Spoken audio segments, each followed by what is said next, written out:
Hi అండి, welcome to my channel Swapna recipe. ఈరోజు మన వంట పప్పుచారు. మా ఇంట్లో మేము పప్పుచారు ఎలా తయారు చేసుకుంటామో ఆ పద్ధతి తయారీ విధానం చెప్తాను.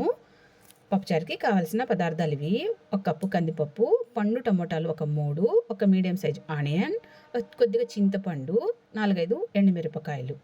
ముందుగా కందిపప్పు నీట్గా ఏరుకుని శుభ్రంగా 2 సార్లు కడిగి తగినంత వాటర్ వేసి స్టవ్ మీద పెట్టేసి కాసేపు ఉడికి పట్టిన తర్వాత ఒక చిటికెడు పసుపు వేసేయాలి.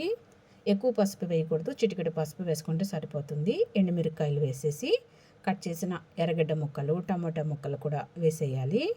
ఒకసారి బాగా కలిపేసి ఒక 2 స్పూన్లు ఆయిల్ వేసేయాలి. ఆయిల్ వేసిన తర్వాత మూత పెట్టేసి 80% ఉడకనివ్వాలి ఈ కందిపప్పుని. చూడండి ఫ్రెండ్స్, ఇలా ఉడికిన తర్వాత ముందుగా మనము చింతపండు శుభ్రంగా 2 సార్లు కడిగి నానబెట్టాము. ఈ చింతపండు కూడా వేసేసి కాసేపు ఉడికించుకోవాలి.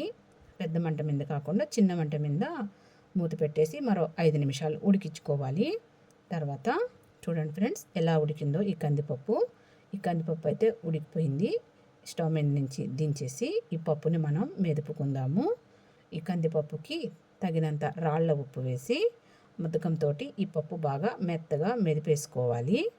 బాగా మెత్తగా మెదుపుకోవాలి. పప్పుచారుకి పలుకు పలుకుగా ఉండకూడదు, బాగా సాఫ్ట్గా మెదిపేసుకోవాలి. ఇప్పుడు ఈ పప్పు అయితే మెదిగింది.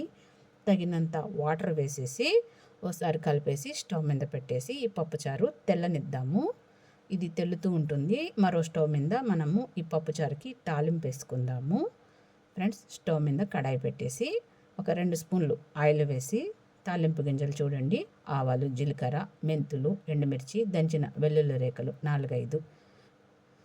ఆయిల్ అయితే కాగింది. ఈ తాలింపు గింజలు వేసేయాలి. కాసేపు చిటపటమన్న తర్వాత 2 రెమ్మల కరివేపాకు వేసేసి కాసేపు వేగనిచ్చి ఒక చిటికెడు ఇంగువ వేసేయాలి. పప్పుచారుకి కంపల్సరీగా ఇంగువ వేసుకోవాలి. ఇష్టమైతే వేసుకోండి, లేదంటే స్కిప్ చేసుకోవచ్చు.